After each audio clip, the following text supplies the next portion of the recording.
ਹਿਰਦੇ ਵਿੱਚ ਜਿਹੜਾ ਵਾਹਿਗੁਰੂ ਦਾ ਧਿਆਨ ਕਰਨਾ ਨਾ, ਇਹੀ ਵਿਭੂਤੀ ਮਿਲੀ ਹੋਈ ਐ। ਧਿਆਨ ਕੀ, ਹੋਰ ਧਿਆਨ ਕੀ ਕਰਨਾ? ਇਹ ਜਿਹੜੀ ਤੁਸੀਂ ਵਿਭੂਤੀ ਮਲਦੇ ਹੋ, ਇਹ ਵਿਭੂਤੀ ਦਾ ਫੇਰ ਲੈ ਜਾਂਦੀ ਹੈ। ਅਸੀਂ ਤਾਂ ਆਪਣੇ ਰੋਮ ਰੋਮ ਦੇ ਵਿੱਚ ਕਹਿੰਦੇ ਰੋਮ ਰੋਮ ਰਵਿਆ ਹਰ ਨਾਮ, ਗੁਰਮੁਖ ਰੋਮ ਰੋਮ ਹਰ ਧਿਆਵੈ। ਸਾਡੇ ਤਾਂ ਰੋਮ ਰੋਮ ਦਾ ਧਿਆਨ ਹੈ ਵਾਹਿਗੁਰੂ ਦਾ, ਇਹੀ ਵੱਡੀ ਵਿਭੂਤੀ ਮਲੀ ਹੋਈ ਹੈ, ਜਿਹੜਾ ਰੋਮ ਰੋਮ ਵਿੱਚ ਉਹਦਾ ਧਿਆਨ ਕਰਨਾ। ਖਿੰਥਾ ਕਹਿੰਦੇ ਮਹਾਰਾਜ ਜੀ, ਫਿਰ ਖਿੰਥਾ ਪਹਿਨੋ, ਖਫਣੀ, ਉਹ ਲੰਬੇ ਸਾਰੇ ਚੋਗੇ ਜਿਹੜੇ ਪਾਉਂਦੇ ਨੇ ਗਿੱਟਿਆਂ ਤੱਕ। ਮਹਾਰਾਜ ਕਹਿੰਦੇ ਇਹ ਵੀ ਪਹਿਨਿਆ ਹੋਇਆ ਸੀ, ਕਹਿੰਦੇ ਦਿਖਦਾ ਨਹੀਂ। ਕਾਲ ਕੁਆਰੀ ਕਾਇਆ, ਕਾਇਆ ਜਿਹੜੀ ਸਰੀਰ ਹੈ ਸਾਡਾ, ਇਹ ਕਾਲ ਮੌਤ ਤੋਂ ਕੁਆਰਾ ਰੱਖਿਆ ਹੋਇਆ। ਸਾਡੇ ਸਰੀਰ ਨੂੰ ਮੌਤ ਨਹੀਂ ਛੋਹ ਸਕਦੀ, ਇੱਥੇ ਮੌਤ ਨਹੀਂ ਆਉਂਦੀ, ਇਹਨੂੰ ਕਾਲ ਨਹੀਂ ਲੈਣ ਆਉਂਦਾ। ਸੱਚਮੁੱਚ ਗੁਰੂ ਨਾਨਕ ਸਾਹਿਬ ਨੇ ਕਰ ਦਿਖਾਇਆ। ਜਦ ਤੰਬੂ ਦੇ ਅੰਦਰ ਮਹਾਰਾਜ ਕਹਿੰਦੇ ਮੇਰਾ ਅੰਤਮ ਸਮਾਂ ਭਾਈ ਹੁਣ ਆ ਗਿਆ, ਸਭ ਨੂੰ ਮਿਲੇ, ਅੰਦਰ ਚਲੇ ਗਏ। ਹੁਣ ਹਿੰਦੂ ਕਹਿਣ ਲੱਗੇ, ਗੁਰਸਿੱਖ ਹਿੰਦੂ ਸਭ ਮਿਲੇ ਵੀ ਸੰਸਕਾਰ ਦੀਆਂ ਤਿਆਰੀਆਂ ਹੋਣ ਲੱਗੀਆਂ। ਮੁਸਲਮਾਨ ਕਹਿਣ ਲੱਗੇ ਸਾਡਾ ਪੀਰ ਹੈ, ਅਸੀਂ ਆਪਣੀ ਰਹੁ ਰੀਤੀ ਮੁਤਾਬਕ ਦਫਨਾਵਾਂਗੇ ਇਹਨਾਂ ਦੇ ਸਰੀਰ ਨੂੰ। ਉਹ ਕਹਿਣ ਅਸੀਂ ਸੰਸਕਾਰ ਕਰਾਂਗੇ। ਡਾਂਗ ਸੋਟੇ ਚੱਲਣ ਨੂੰ ਤਿਆਰ ਹੋ ਗਏ, ਤਲਵਾਰਾਂ ਕੱਢ ਲਈਆਂ, ਲੜਨ ਨੂੰ ਤਿਆਰ। ਜਾਂ ਜਾ ਕੇ ਅੰਦਰ ਦੇਖਦੇ ਨੇ, ਅੰਦਰ ਪਲੰਘ ਦੇ ਉੱਤੇ ਸਿਰਫ ਫੁੱਲ ਪਏ ਨੇ, ਕੁਝ ਵੀ ਨਹੀਂ ਹੈ ਉੱਥੇ। ਤਾਂ ਤੁਸੀਂ ਕਿੱਧਰ ਚਲੇ ਗਏ ਮਹਾਰਾਜ? ਕਹਿੰਦੇ ਖਿੰਥਾ ਕਾਲ ਕੁਆਰੀ ਕਾਇਆ, ਇਹੀ ਤਾਂ ਅਸੀਂ ਖਿੰਥਾ ਪਹਿਨੀਏ ਜਿਹੜੀ ਆਪਣੀ ਕਾਇਆ ਨੂੰ ਕਾਲ ਤੋਂ ਕੁਆਰੀ ਰੱਖਿਆ ਹੈ, ਵਿਆਹਿਆ ਨਹੀਂ ਹੈ ਇਹਦੇ ਨਾਲ। ਕੁਆਰੀ ਦਾ ਅਰਥ, ਕੁਆਰੀ ਦਾ ਅਰਥ ਬੁਰਕੀ ਵੀ ਹੈ, ਕਾਲ ਦੀ ਬੁਰਕੀ ਨਹੀਂ ਬਣਾਇਆ ਸੀ ਇਹਨੂੰ। ਧੰਨ ਗੁਰੂ ਨਾਨਕ ਦੇਵ ਜੀ ਇਸ ਤਰ੍ਹਾਂ ਹੀ ਅਲੋਪ ਹੋ ਗਏ। ਸਰੂਪ ਤਾਂ ਸਾਰੇ ਹੀ ਤੁਹਾਡੇ ਇਸ ਤਰ੍ਹਾਂ ਹੀ ਅਲੋਪ ਹੋਏ ਨੇ। ਸਰੂਪ ਤਾਂ ਜਦ ਗੁਰੂ ਅੰਗਦ ਦੇਵ ਮਹਾਰਾਜ ਗੁਰਤਾ ਗੱਦੀ ਤੇ ਸਜੇ ਹੋਏ, ਸ੍ਰੀ ਖਡੂਰ ਸਾਹਿਬ ਸੰਗਤ ਬੈਠੀ ਹੈ, ਗੁਰੂ ਅਮਰਦਾਸ ਜੀ ਸਜੇ ਹੋਏ ਨੇ, ਇੱਕਦਮ ਅਲੋਪ ਹੋ ਗਏ, ਦਿਖਣੋਂ ਹੀ ਹਟ ਗਏ ਮਹਾਰਾਜ। ਸਾਰੀ ਸੰਗਤ ਰੋਣ ਲੱਗ ਗਈ, ਗੁਰੂ ਅੰਗਦ ਦੇਵ ਮਹਾਰਾਜ ਨੂੰ ਯਾਦ ਕਰਦੇ। ਮਹਾਰਾਜ ਕਿੱਧਰ ਚਲੇ ਗਏ? ਫਿਰ ਗੁਰੂ ਅਮਰਦਾਸ ਜੀ ਨੇ ਸਾਹਮਣੇ ਖੜ ਕੇ ਬੇਨਤੀ ਕੀਤੀ, ਫਿਰ ਪ੍ਰਗਟ ਹੋ ਗਏ। ਕਹਿਣ ਲੱਗੇ ਮਹਾਰਾਜ ਤੁਸੀਂ ਤਾਂ ਚੰਗੇ ਹੋ, ਇਸ ਤਰ੍ਹਾਂ ਨਾ ਜਾਓ। ਤਾਂ ਸਾਰੀ ਸੰਗਤ ਮੇਰੇ ਠੱਲੀ ਨਹੀਂ ਜਾਂਦੀ, ਸਾਤੋਂ ਤਾਂ ਇੰਨੇ ਰੋਂਦੇ ਆ। ਕਹਿੰਦੇ ਫਿਰ ਕੀ ਕਰੀਏ? ਕਹਿੰਦੇ ਮਹਾਰਾਜ ਜਿਵੇਂ ਦੁਨਿਆਵੀ ਲੋਕ ਜਾਂਦੇ ਨੇ ਨਾ, ਉਸ ਤਰ੍ਹਾਂ ਜਾਓ। ਤੁਸੀਂ ਤਾਂ ਮਾਰੀ ਉਡਾਰੀ ਸਿੱਧੇ ਸੱਚਖੰਡ, ਕਿਉਂਕਿ ਤੁਹਾਡਾ ਸਰੀਰ ਤਾਂ ਪੰਜਾਂ ਤੱਤਾਂ ਦਾ ਤਾਂ ਹੈ ਨਹੀਂ ਨਾ। ਇਹ ਸਿਸਟਮ ਥੋੜਾ ਜਿਹਾ ਹੋਰ ਹੈ, ਇਹਨੂੰ ਸਮਝਣ ਨੂੰ ਟਾਈਮ ਲੱਗਦਾ ਆਪਾਂ ਨੂੰ। 10 ਸਰੂਪਾਂ ਦਾ ਸਰੂਪ ਪੰਜਾਂ ਤੱਤਾਂ ਦਾ ਨਹੀਂ ਹੈਗਾ। ਜਾਂ ਤਾਂ ਫਿਰ ਫੁੱਲ ਦਿਖਾਓ ਕਿਤੇ, ਫੁੱਲ ਨਹੀਂ ਹੈ ਇਹਨਾਂ ਦੇ, ਕਿਉਂਕਿ ਇਹ ਸਰੂਪ ਹੋਰ ਤਰ੍ਹਾਂ ਦਾ। ਤਾਂ ਉਸ ਵਕਤ ਗੁਰੂ ਅੰਗਦ ਦੇਵ ਮਹਾਰਾਜ ਕਹਿੰਦੇ ਚੰਗਾ ਫਿਰ ਤੁਸੀਂ ਇਉਂ ਕਰ ਲਓ। ਫਿਰ ਸਰੀਰ ਛੱਡਤਾ, ਫਿਰ ਆਸਣ ਲਾਇਆ, ਫਿਰ ਮਹਾਰਾਜ ਦੇ ਸਰੂਪ ਨੂੰ ਲੈ ਕੇ ਗਏ, ਚੰਦਨ ਦੀਆਂ ਲੱਕੜਾਂ ਲਿਆਂਦੀਆਂ, ਫਿਰ ਉੱਥੇ ਲੱਕੜਾਂ ਦੇ ਉੱਤੇ ਸਰੂਪ ਸੁਸ਼ੋਭਿਤ ਕੀਤਾ, ਉੱਤੇ ਲੱਕੜਾਂ ਚਿਣ ਦਿੱਤੀਆਂ। ਸੋ ਜਦ ਦਾਸੂ ਮਹਾਰਾਜ ਦਾ ਪੁੱਤਰ ਸੀ ਜਿਹੜਾ, ਉਹਨੂੰ ਕਹਿਣ ਲੱਗੇ ਭਈ ਤੂੰ ਆ ਬਈ ਚੰਡਾ ਲਾਉਣਾ ਕਰ। ਤਾਂ ਉਸ ਵਕਤ ਜਦੋਂ ਲਾਉਣ ਲੱਗੇ ਚੰਡਾ, ਉਹ ਵਿੱਚੋਂ ਦੇਖੇ ਲੱਕੜਾਂ ਦੇ, ਗੁਰੂ ਅਮਰਦਾਸ ਜੀ ਨੂੰ ਕਹਿਣ ਮਹਾਰਾਜ ਇਹ ਕੀ ਸਰੂਪ ਤਾਂ ਹੈ ਨਹੀਂਗਾ ਲੱਕੜਾਂ 'ਚ। ਗੁਰੂ ਅਮਰਦਾਸ ਜੀ ਕਹਿੰਦੇ ਬਸ ਇੰਨਾ ਹੀ ਬਹੁਤ ਹੈ, ਹੁਣ ਤੂੰ ਰੌਲਾ ਨਾ ਪਾ। ਉਹ ਸਰੂਪ ਇਹੋ ਜਿਹਾ ਬੰਦਿਆਂ ਵਰਗਾ ਸਰੂਪ ਨਹੀਂ ਹੈ ਉਹਨਾਂ ਦਾ। ਇਹ ਤਾਂ ਆਪਣੀ ਇੱਛਾ ਨਾਲ ਸਰੂਪ ਧਾਰਦੇ ਨੇ ਤੇ ਇੱਛਾ ਨਾਲ ਹੀ ਚਲੇ ਜਾਂਦੇ ਨੇ।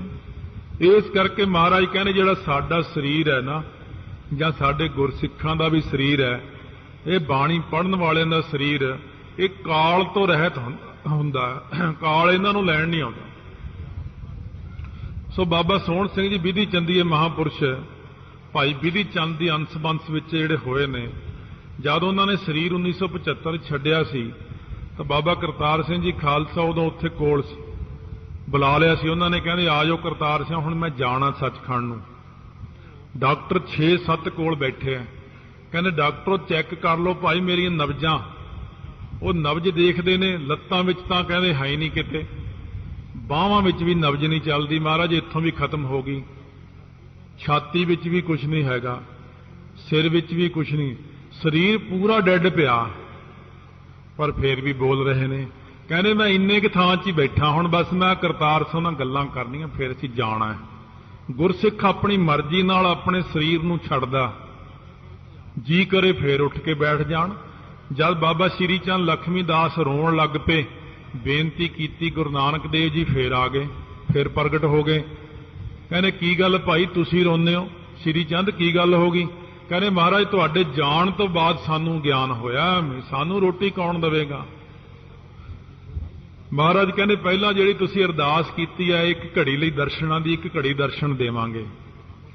ਜੇ ਤੁਸੀਂ ਅੱਜ 1000 ਸਾਲ ਲਈ ਅਰਦਾਸ ਕਰਨੀ ਸੀ, 1000 ਸਾਲ ਹੋਰ ਰਹਿਣਾ ਸੀ। ਜੇ ਲੱਖ ਸਾਲ ਲਈ ਮੰਗ ਲੈਂਦੇ, ਪਰ ਤੁਹਾਡੇ ਵੱਸ ਨਹੀਂ, ਕਿਉਂਕਿ ਤੁਸੀਂ ਇੰਨਾ ਹੀ ਮੰਗਿਆ ਜਿੰਨਾ ਅਕਾਲ ਪੁਰਖ ਨੂੰ ਭਾਇਆ। ਤਾਂ ਮਹਾਰਾਜ ਨੇ ਕਿਹਾ ਸੀ ਸ਼੍ਰੀ ਚੰਦ ਤੁਹਾਡੇ ਆਸਰੇ ਕਰੋੜਾਂ ਲੋਕ ਰੋਟੀ ਖਾਣਗੇ, ਚਿੰਤਾ ਨਾ ਕਰੋ, ਤੁਹਾਨੂੰ ਰੋਟੀ ਦੀ ਕੋਈ ਕਮੀ ਨਹੀਂ, ਕੱਪੜਿਆਂ ਦੀ ਕੋਈ ਕਮੀ ਨਹੀਂ, ਕਿਸੇ ਗੱਲ ਦੀ ਕਮੀ ਨਹੀਂ ਰਹਿਣੀ। ਇਸ ਕਰਕੇ ਖਿੰਥਾ ਕਾਲ ਕੁਆਰੀ ਕਾਇਆ ਰੱਖੀ ਹੈ, ਜੁਗਤ ਡੰਡਾ ਪ੍ਰਤੀਤ। ਜਿਹੜਾ ਜੁਗਤ ਤੋਂ ਭਾਵ ਜੁੜਨਾ ਹੈ, ਜਿਹੜਾ ਜੁੜਨਾ ਕੀ ਹੈ, ਪ੍ਰਤੀਤ ਜਿਹੜੀ ਰੱਖਣੀ ਹੈ ਨਾ, ਭਰੋਸਾ ਰੱਖਣਾ, ਇਹੀ ਡੰਡਾ ਹੈ। ਜਿਹੜਾ ਡੰਡਾ ਬਿਲਕੁਲ ਸਿੱਧਾ ਹੁੰਦਾ, ਡੰਡੇ ਤੋਂ ਭਾਵ ਸਿੱਧਾ, ਪ੍ਰਤੀਤ ਦਾ ਅਰਥ ਹੈ ਭਰੋਸਾ। ਇਉਂ ਬਿਲਕੁਲ ਗੁਰੂ ਗ੍ਰੰਥ ਸਾਹਿਬ ਵੱਲ ਹੀ ਭਰੋਸਾ ਰੱਖਣਾ, ਗੁਰੂ ਨਾਨਕ ਤੇ ਹੀ ਭਰੋਸਾ ਰੱਖਣਾ।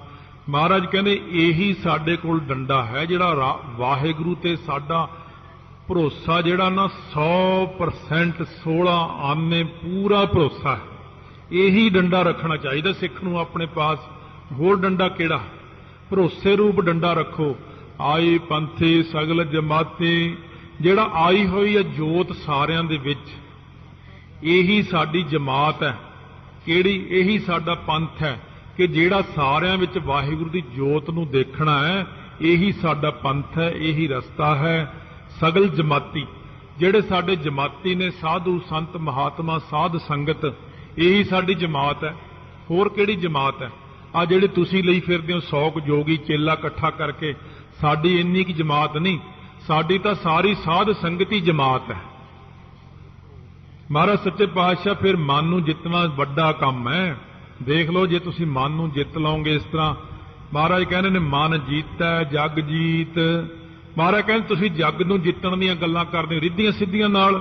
ਜਿਹੜਾ ਬੰਦਾ ਆਪਣੇ ਮਨ ਨੂੰ ਜਿੱਤ ਲੈਂਦਾ ਹੈ, ਉਹੀ ਬੰਦਾ ਜਗ ਨੂੰ ਜਿੱਤ ਸਕਦਾ ਹੈ। ਜੇ ਤੁਸੀਂ ਜਗ ਨੂੰ ਜਿੱਤਣਾ ਸ਼ੁਰੂ ਕਰ ਦਿਓ, ਨਹੀਂ ਜਿੱਤ ਸਕਦੇ। ਪਰ ਜੇ ਆਪਣਾ ਮਨ ਜਿੱਤ ਲਓ ਤਾਂ ਸਾਰੇ ਜਗ ਨੂੰ ਜਿੱਤ ਲਓਗੇ। ਫਿਰ ਤਾਂ ਮਹਾਰਾਜ ਦੇ ਚਰਨੀ ਪੈ ਗਏ। ਕਹਿੰਦੇ ਆਦੇਸ਼ ਨਮਸਕਾਰ ਹੈ ਤੁਹਾਨੂੰ ਸੱਚੇ ਪਾਤਸ਼ਾਹ। ਮਹਾਰਾਜ ਕਹਿੰਦੇ ਮੈਨੂੰ ਮੱਥਾ ਨਾ ਟੇਕੋ। ਕਹਿੰਦੇ ਕਿਹਨੂੰ ਟੇਕੀਏ? ਫਿਰ ਕਹਿੰਦੇ ਤਿਸੈ ਆਦੇਸ਼, ਉਸ ਵਾਹਿਗੁਰੂ ਨੂੰ ਮੱਥਾ ਟੇਕੋ। ਆਦੇਸ਼ ਤਿਸੈ ਆਦੇਸ਼, ਵਾਹਿਗੁਰੂ ਨੂੰ ਮੱਥਾ ਟੇਕੋ। ਕਹਿੰਦੇ ਉਹਦਾ ਸਰੂਪ ਕੈਸਾ ਹੈ? ਆਦ, ਜਿਹਦਾ ਕੋਈ ਆਦ ਹੀ ਨਹੀਂ।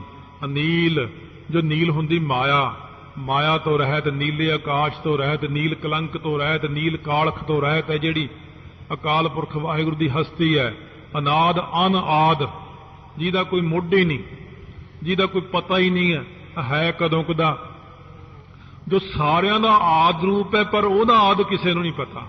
ਅਨਾਹਤ, ਇੱਕ ਹੁੰਦੇ ਨੇ ਆਹਤ ਸ਼ਬਦ, ਜਿਵੇਂ ਡੱਗਾ ਮਾਰੀਏ ਕਿਸੇ ਦੇ ਉੱਤੇ, ਨਗਾਰੇ ਦੇ ਉੱਤੇ ਚੋਟ ਮਾਰੀਏ ਤਾਂ ਵੱਜਦਾ, ਵਾਜਾ ਵਜਾਈਏ ਤਾਂ ਵੱਜਦਾ, ਫੂਕ ਮਾਰੀਏ ਤਾਂ ਸ਼ਹਿਨਾਈ ਆਦਿਕ ਬੰਸਰੀ ਵੱਜਦੀ ਹੈ।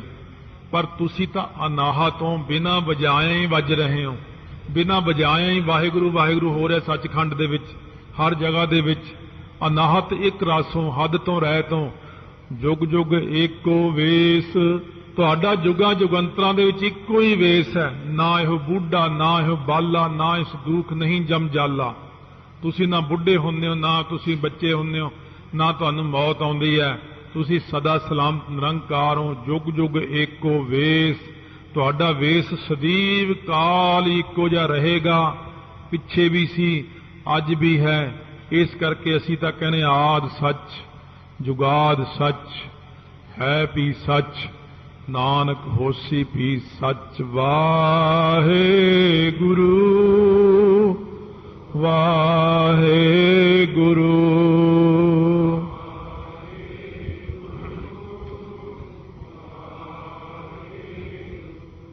ਵਾਹਿਗੁਰੂ ਵਾਹਿਗੁਰੂ।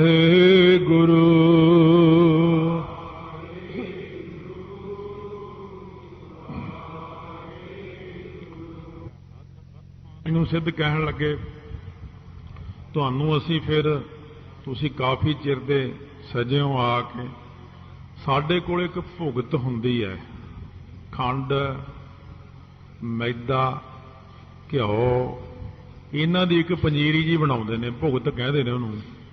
ਕਹਿੰਦੇ ਫਿਰ ਤੁਹਾਨੂੰ ਭੁਗਤ ਛਕਾਈਏ, ਇਹ ਛਕ ਲਓ। ਇਹ ਛਕਣ ਨਾਲ ਭੁੱਖ ਮਿਟ ਜਾਂਦੀ। ਮਹਾਰਾਜ ਕਹਿੰਦੇ ਮੈਂ ਤਾਂ ਰੋਟੀ ਪਹਿਲਾਂ ਹੀ ਖਾਧੀ ਹੋਈ।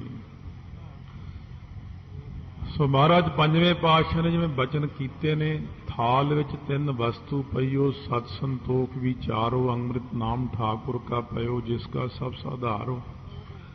ਜੇ ਕੋ ਖਾਵੇ ਜੇ ਕੋ ਪੁੰਚਾ, ਤਿਸ ਕਾ ਹੋਏ ਉਧਾਰੋ। ਇਹ ਵਸਤ ਤਜੀ ਨਾ ਜਾਏ, ਨਿਤ ਨਿਤ ਰਖੁਰ ਧਾਰੋ। ਗਿਆਨ ਦਾ ਭੋਜਨ, ਭੁਗਤ ਗਿਆਨ। ਸਤਿਗੁਰੂ ਕਹਿੰਦੇ ਜਿਹੜਾ ਬ੍ਰਹਮ ਗਿਆਨ ਹੈ ਨਾ, ਇਹੀ ਮੇਰੀ ਭੁਗਤ ਹੈ, ਇਹੀ ਮੇਰਾ ਮੈਦਾ ਹੈ, ਇਹੀ ਮੇਰੀ ਖੰਡ ਹੈ, ਇਹੀ ਮੇਰਾ ਘਿਓ ਹੈ। ਇਹ ਵਾਹਿਗੁਰੂ ਵਾਹਿਗੁਰੂ ਕਰਨਾ ਹੀ ਸਾਰਾ ਕੁਝ ਮੇਰੇ ਵਾਸਤੇ। ਪ੍ਰੇਮ ਦਾ ਘਿਓ ਪਾਤਾ ਹੈ ਇਹਦੇ ਵਿੱਚ। ਇਸ ਕਰਕੇ ਮਹਾਰਾਜ ਸੱਚੇ ਪਾਤਸ਼ਾਹ ਕਹਿੰਦੇ ਨੇ ਇਹ ਜਿਹੜਾ ਇਹਦੇ ਵਿੱਚ ਗਿਆਨ ਦਾ ਮੈਦਾ ਪਾਇਆ, ਸ਼ਰਧਾ ਦੀ ਖੰਡ ਪਾਈ ਹੈ, ਇਹ ਹੀ ਸਾਰਿਆਂ ਨਾਲੋਂ ਵੱਡਾ ਗਿਆਨ ਹੈ।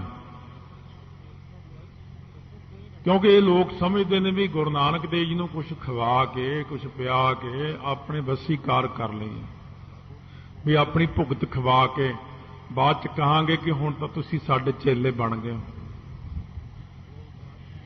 ਜਾਂ ਕੁਝ ਪਾ ਕੇ ਖਵਾ ਦਈਏ ਇਹਨਾਂ ਨੂੰ ਵਿੱਚ ਜਿਹਦੇ ਨਾਲ ਸਾਡੇ ਵੱਸ ਵਿੱਚ ਹੋ ਜਾਣ। ਮਹਾਰਾਜ ਸੱਚੇ ਪਾਤਸ਼ਾਹ ਕਹਿੰਦੇ ਗਿਆਨ ਹੀ ਸਾਡਾ ਸਭ ਕੁਝ ਹੈ, ਗਿਆਨ ਹੀ ਭੁਗਤ ਹੈ ਸਾਡੀ। ਗਿਆਨ ਬਹੁਤ ਵੱਡੀ ਗੱਲ ਹੈ। ਨੰਨੇ ਨੂੰ ਔਂਕੜ ਲਾ ਕੇ ਜਿਹੜਾ ਗਿਆਨ ਆ ਗਿਆ, ਬ੍ਰਹਮ ਗਿਆਨ, ਸੰਪੂਰਨ ਗਿਆਨ। ਕਹਿਣ ਲੱਗੇ ਮਹਾਰਾਜ ਸਾਡੀ ਇੱਕ ਇੱਥੇ ਭੰਡਾਰਨ ਰੱਖੀ ਹੁੰਦੀ ਮਾਈ, ਜਿਹੜੀ ਸਾਰਿਆਂ ਲਈ ਲੰਗਰ ਤਿਆਰ ਕਰਦੀ, ਭੋਜਨ ਤਿਆਰ ਕਰਦੀ ਹੈ।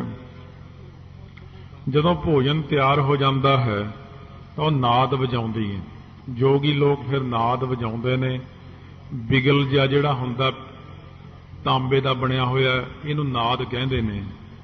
ਇਹ ਬਿਗਲ ਤਾਂ ਸਿਰਫ ਖਾਸ ਸਮੇਂ ਤੇ ਜਿਵੇਂ ਰੋਟੀ ਵਗੈਰਾ ਤਿਆਰ ਹੋ ਗਈ ਉਦੋਂ ਵੱਜਦਾ। ਇੱਕ ਹੁੰਦੀ ਸਿੰਗੀ, ਹਿਰਨ ਦਾ ਸਿੰਗ ਜਿਹਾ ਹੁੰਦਾ, ਇਹ ਸਿੰਗੀ ਵੱਜਦੀ ਜਦੋਂ ਕਿਤੇ ਖੁਸ਼ੀ 'ਚ ਆ ਜਾਣ ਉਦੋਂ ਹੀ ਵਜਾ ਦਿੰਦੇ ਨੇ। ਜਦੋਂ ਖੁਸ਼ੀ ਹੋਈ ਉਦੋਂ ਹੀ ਵਜਾ ਦਿੱਤਾ। ਇਹ ਵਜਾਉਂਦੇ ਹੀ ਰਹਿੰਦੇ ਨੇ। ਸੋ ਮਹਾਰਾਜ ਗੁਰੂ ਨਾਨਕ ਦੇਵ ਸੱਚੇ ਪਾਤਸ਼ਾਹ ਕਹਿੰਦੇ ਇਹ ਜਿਹੜੀ ਤੁਹਾਡੀ ਭੰਡਾਰਨ ਮਾਈ ਰੱਖੀ ਹੋਈ ਹੈ, ਇਹ ਰੋਟੀ ਤਿਆਰ ਕਰਕੇ ਤੁਹਾਨੂੰ ਆਵਾਜ਼ ਦਿੰਦੀ ਹੈ। ਇਹ ਤੁਹਾਨੂੰ 100 200 300 ਸਿੱਧ ਹੋਵੋਗੇ ਤੁਸੀਂ ਵੱਧ ਤੋਂ ਵੱਧ, ਇੰਨਿਆਂ ਕੁ ਨੂੰ ਖਵਾਉਂਦੀ ਹੈ ਬਸ। ਬਾਕੀ ਦੀ ਜਿਹੜੀ ਦੁਨੀਆ ਇਹਨੂੰ ਰੋਟੀ ਕੌਣ ਖਵਾਊਗਾ? 84 ਲੱਖ ਜੂਨ ਨੂੰ ਕੌਣ ਖਵਾਊਗਾ? ਕਹਿੰਦੇ ਮਹਾਰਾਜ ਅਸੀਂ 84 ਲੱਖ ਜੂਨ ਤੋਂ ਕੀ ਲੈਣਾ, ਅਸੀਂ ਤਾਂ ਸਾਡਾ ਆਪਣਾ ਤਿਆਰ ਹੋ ਗਿਆ, ਖਾ ਪੀ ਲਿਆ। ਮਹਾਰਾਜ ਕਹਿੰਦੇ ਭੰਡਾਰਨ ਤਾਂ ਸਾਡੇ ਕੋਲ ਵੀ ਰੱਖੀ ਹੋਈ ਹੈ, ਪਰ ਸਾਡੀ ਭੰਡਾਰਨ ਬਹੁਤ ਵੱਡੀ ਹੈ। ਤੁਹਾਡੇ ਭੰਡਾਰਨ ਵਰਗੀ ਨਹੀਂ ਵੀ 300 ਬੰਦੇ ਨੇ ਰੋਟੀ ਖਵਾਤੀ ਤੇ ਭੰਡਾਰਨ ਦਾ ਕੰਮ ਮੁੱਕ ਗਿਆ। ਮਹਾਰਾਜ ਤੁਹਾਡੇ ਨਾਲ ਤਾਂ ਇਹ ਭਾਈ ਬਾਲਾ ਹੈ, ਭਾਈ ਮਰਦਾਨਾ, ਆ ਮਾਈ ਤਾਂ ਕੋਈ ਤੁਹਾਡੇ ਨਾਲ ਦੇਖੀ ਨਹੀਂ ਹੈ ਜਿਹੜੀ ਭੰਡਾਰਨ ਹੋਵੇ। ਮਹਾਰਾਜ ਗੁਰੂ ਨਾਨਕ ਦੇਵ ਜੀ ਕਹਿਣ ਲੱਗੇ ਦਇਆ ਭੰਡਾਰਨ। ਕਹਿੰਦੇ ਜਿਹੜੀ ਭਾਈ ਦਇਆ ਕਰਨੀ ਆ ਨਾ ਕਿਸੇ ਤੇ, ਭੰਡਾਰਨ ਤਾਂ ਇਹੀ ਹੈ। ਗੁਰੂ ਨਾਨਕ ਸਾਹਿਬ ਦੀ ਅਕਾਲ ਪੁਰਖ ਦੀ ਭੰਡਾਰਨ ਹੈ ਦਇਆ। ਮਹਾਰਾਜ ਗੁਰੂ ਨਾਨਕ ਦੇਵ ਜੀ ਕਹਿੰਦੇ ਕੋਈ ਬੰਦਾ ਕਿੰਨਾ ਹੀ ਪਾਪੀ ਹੈ, ਕਿੰਨਾ ਹੀ ਕੈਸਾ ਹੈ, ਵਾਹਿਗੁਰੂ ਦਇਆ ਕਰਕੇ ਸਭ ਨੂੰ ਖਾਣ ਨੂੰ ਦਿੰਦੇ ਨੇ। ਸਤਿਗੁਰੂ ਦੀ ਦਇਆ ਹੈ। ਜੇ ਸਾਡੀਆਂ ਕਰਤੂਤਾਂ ਦੇਖੇ ਰੱਬ ਤਾਂ ਸਾਨੂੰ ਰੋਟੀ ਨਾ ਦੇਵੇ, पर फिर भी रोटी दिंदा है। ये दया भंडारण है गुरु घर दे विच, भंडारण है दया। दया करके ही कोई आ जाए पंगत विच बैठ जे, गरीब अमीर कैसा भी बैठ जे, संगत विच आ जे। गुरु नानक साहब का भंडारा शब्द का भी खुला है ते कड़ा प्रसाद भी मिलता है। दया भंडारण है साडे च मुख, धौल धर्म दया का पूत, ये दया है। ते फिर महाराज ने दया का किन्ना विस्तार किया। दया कपाह संतोख सूत, जत गंढी सत वट दया, जी दया प्रवान। इस करके महाराज सच्चे पातशाह कहते जे ये जोगी वो तुहाडे तो बिना कोई होर आके उरे बैठ जे बंदा कि उन्होंने भी रोटी देओगे, उन्होंने तो भजा दिंदे हो तुसीं, चल दौड़ इत्थों। ये साडे वास्ते संतां वास्ते खाना बनिया, जोगियां वास्ते, तू किधरों आ गया इत्थे। पर महाराज सच्चे पातशाह कहने जिहड़ा असीं भंडारा खोलना उहदे च किसे नूं ना नहीं होवेगी, ये है दया। फिर जिहड़ा तुसीं कहने हो असीं नाद वजाउने हैं तैयार करके, नाद तां पहलां ही वज रहा, घाट घाट वज है नाद, घट घट दिलां दिलां दे विच, हिरदियां हिरदियां दे विच वो जिहड़ा नाद वजदा ना, अनहद शब्द एक रस, वो दिलां दिलां दे विच वज रहा है। जो बोलत है मिर्ग मीन पंखेरू, सो बिन हर जापत है नहीं होर। धरत पाताल आकाश है मेरी जिंदड़ी, ये सब हर हर नाम ध्यावै राम। कोई भी बोलदा है सब है घट, राम बोलै रामा बोलै, राम बिना को बोलै रे। महाराज कहने घट घट वज है नाद, सारियां विच नाद उसे दा ही वज रहा। सारे वजाउने असीं नाद मिल के, सतनाम श्री वाहेगुरु साहिब जीओ, सतनाम श्री वाहेगुरु साहिब जी, सतनाम श्री वाहेगुरु, सतनाम श्री वाहेगुरु साहिब जी, सतनाम श्री वाहेगुरु।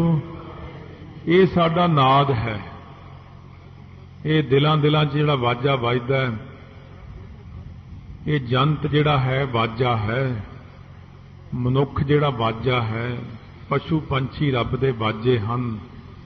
ये वजाए होए वजदे ने, जन नानक वजह वजाया, ये वजाए होए वाजे वजदे ने। ये हर जीव गुफा अंदर रख के बाजा पवन वजाया, वजाया वाजा पौन नौ द्वारे प्रगट किए, दसवां गुप्त रखाया। गुरुद्वारा लाए भावनी एक न दसवां द्वार दिखाया, तह अनेक रूप नव नव निध, तिस दा अंत न जाई पाया। कह नानक हर प्यारा जीव गुफा अंदर रख के वाजा पवन वजाया। महाराज कहते वाजा तो हर थां वजदा ही रहिंदा घट घट। फिर देखिया कहण लगे महाराज फिर तुसीं आओ करो, तुहानूं असीं उच्ची पदवी दिंदे हां, तुसीं साडे च मालक बन जाओ, नाथ बन जाओ। क्योंकि सारियां सिद्धां विच कुल 9 नाथ ने, असीं नाथां दे च तुहाडी गिणती लिआउने, नाथ मालक नूं कहंदे ने। तुसीं भी मालक बन जाओगे, 100-200 बंदा तुहाडे अधीन होवेगा, सारे सिद्ध तुहाडे अधीन होणगे। जिन्ने साडे चेले बालके ने दुनिया च लखां चेले बालके ने, वो तुहाडे अधीन होणगे। बस तुसीं मालक बन जाओ, नाथ बना देने तुहानूं। महाराज गुरु नानक देव सच्चे पातशाह फरमाउंदे आप नाथ, कहंदे आप ही नाथ है, अकाल पुरख। मालक तां वो आप ही है, असीं काहदे मालक बन सकते हैं? क्योंकि सतगुरु वैसे तो हुण नासवंत नहीं हैगे, पर शरीर की उदाहरण दिंदे कहंदे ने जिहड़ा शरीर है तो नासवंत है, किन्नी क देर नाथ रहूंगा मैं? जब तुसीं किन्नी क देर नाथ रहोगे, फिर तो मर ही जाना एक दिन।